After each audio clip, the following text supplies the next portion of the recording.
Aurobindo. Now, regulatory action against the company is weighed down on its stock. The price is corrected 40% from the start of the year.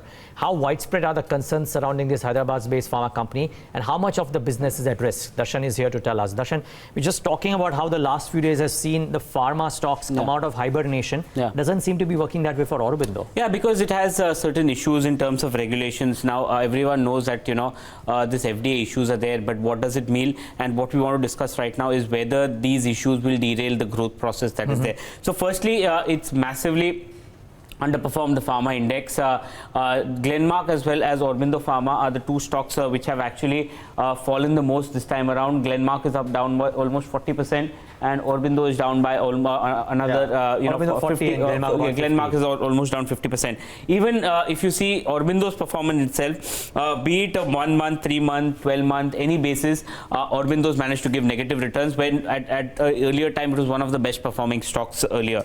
Now, what is the issue?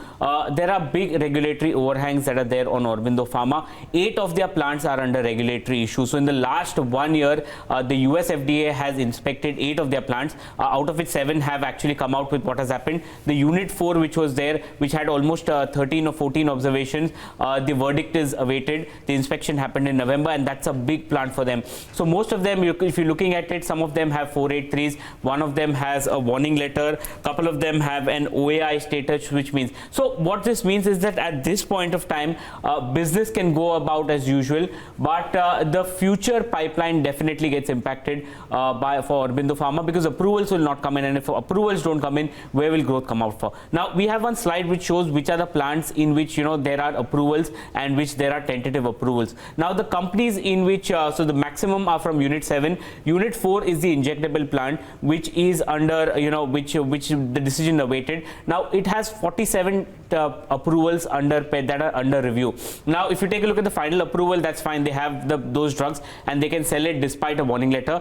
But the number of 47 injectables that are there, almost 1/3 of the pipeline is from Unit 4. So if Unit 4 gets negatively impacted or gets a warning letter or does not get cleared, the future pipeline definitely gets impacted for Aurobindo Pharma. So that's very important. Most of their plants, the smaller plants, don't have too many approvals under review, but Unit 4 now becomes extremely important for them to get it cleared. Okay, so is that the big thing to watch out for? What's next for the drug maker? Yeah, so basically that is what I'm saying. So the US is almost more than 50% of their revenues, and with the Sandoz acquisition coming in, that will even become more. Now, see the US sales that we put out, and we've used the CLSA estimates that are there. So the growth rate, which was earlier it was on a low base, was 75%. Then it moved for the past at least 3 years. It's moved on a double digit. Even this year they expect to grow at double digit. But look at FY21 and FY22. The US growth rate is expected to come down to single digit, and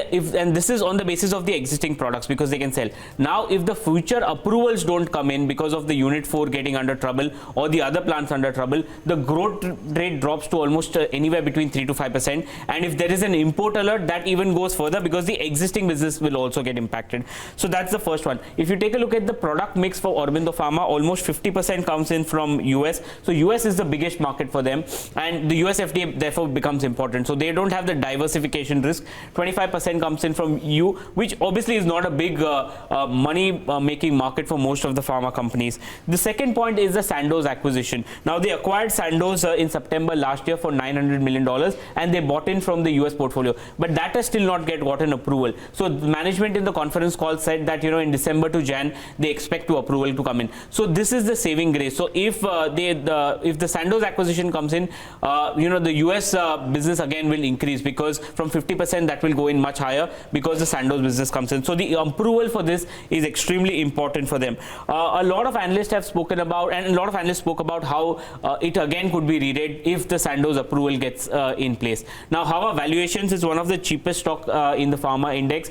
On an FY21 basis, it's trading at 8 times. Most of the others are trading about 20 times. times, but the reason is that Aurobindo is a pure play generic company focused on the US. It does not have a specialty pipeline. That is why it is, you can compare it to Teva or a Mylan, which does similar business. So on that basis, it's fine, but still, it's cheap. But it still has this overhang of the US FDA issues and diversification. Well, in terms of what are analysts saying, most of the analysts are still bullish on Aurobindo Pharma. The potential return is 43%. There's still no sell on Aurobindo Pharma.